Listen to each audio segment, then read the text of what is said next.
జిల్లా ఎల్లారెడ్డి నియోజకవర్గంలో press meet ఏర్పాటు చేసిన స్థానిక ఎమ్మెల్యే మదన్ మోహన్ రావు ఆయన మాట్లాడుతూ టీఆర్ఎస్ నుంచి బీజేపీలో చేరిన బీబీ పటేల్ పై మండిపడ్డారు.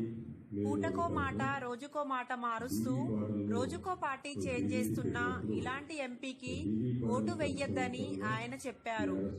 మేము చెప్పిన 6 గ్యారెంటీలను నెరవేరుస్తామని నేను అడుగుతున్నది, కోవిడ్ టైంలో నువ్వు ఎంపీగా ఉన్నావు, మెంబర్ ఆఫ్ పార్లమెంట్గా. మా ఎల్లారెడ్డి నియోజకవర్గంలో 5 మంది కన్నా 10 మంది ఆక్సిజన్ పెట్టినావా? ఓ అంబులెన్స్ ఇచ్చినావా? ఓ గోళీలు పంపించినావా? నువ్వేం చేసినావు నీ ఎంపీ నడుస్తున్న పరిస్థితుల్లో? అదే టైంలో నీకు పైసలు ఉండి 1000 కోట్లు కాంట్రాక్ట్తో నువ్వు సంపాదించుకొని బాంబేలో ఉండి పూణేకు నీ జన్మదినం, నీ బర్త్డే రోజు ప్రైవేట్ ఫ్లైట్ పెట్టి ఇక్కడ నుంచి తీసుకుపోయి పార్టీలు చేసుకున్నావు, కేకులు కట్ చేసుకున్నావు. మరి అలా ఆ రోజు ఈ రోజు కూడా ఆ రోజు చచ్చిపోతుంటే, శవాలు రోడ్ల మీద పడుతుంటే, ఆక్సిజన్లకు విలువలు కొట్టుకుంటుంటే ఆ రోజు ఒక్క మనిషి కూడా చేయలేదు. నీ ఆస్తులు సంపాదించుకోవడానికి తెలుగు రాదు, ఇంగ్లీష్ అక్కడ రాదు.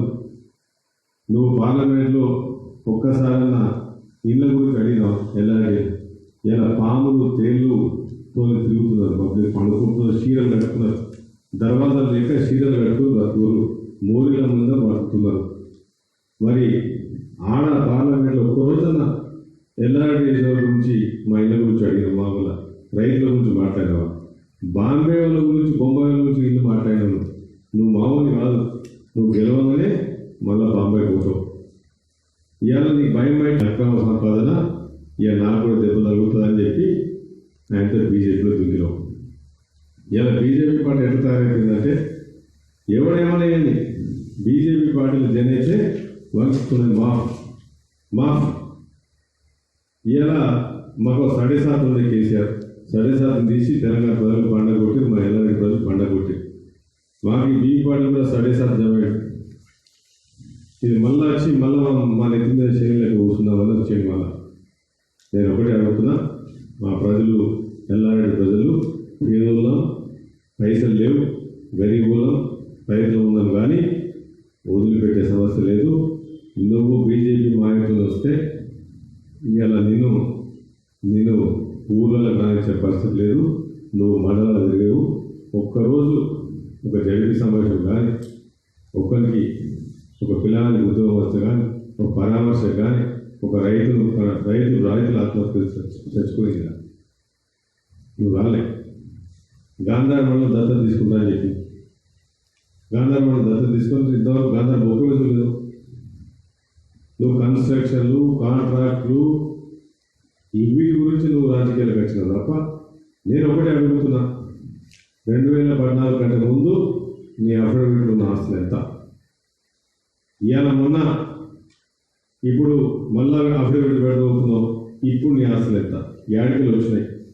ఎంపీని అడ్డబెట్టుకొని మా పేదలు ఓటేస్తే మెంబర్ ఆఫ్ పార్లమెంట్ చేయాలి. నువ్వు ఆడ సెంటర్లో పోయి రోడ్ల కాంట్రాక్ట్లు తీసుకుంటావు, 1000 కోట్లు అక్రమాస్తులు సంపాదిస్తావు, కానీ మా వాళ్ళని ప్రేమ లేదు. నేను ఒకటి చెప్తున్నా, బీబీ పార్టీలు నమ్మద్దు.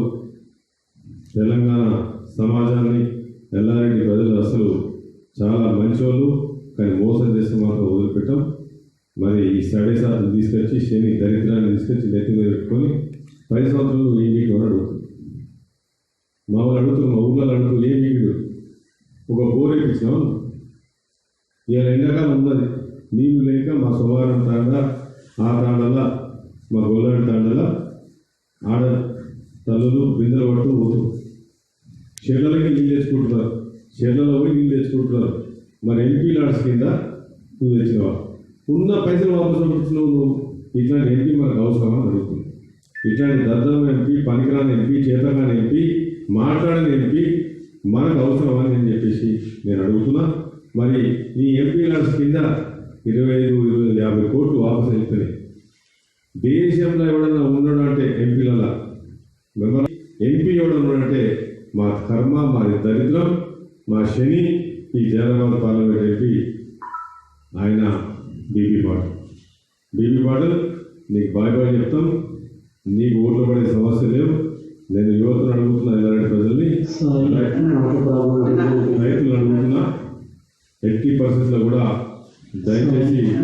ఒక్కసారి కూడా మీరు మాట్లాడుకొని మరి మీరు ఆలోచించండి యువకులారా. మనం మోసం చేస్తానికి మళ్ళొక కథ చెప్పడానికి మన దగ్గరికి వస్తున్నాడు. మరి ఒక్కసారి ఆలోచించాలని చెప్పి ప్రెస్ మీట్ ద్వారా మీడియా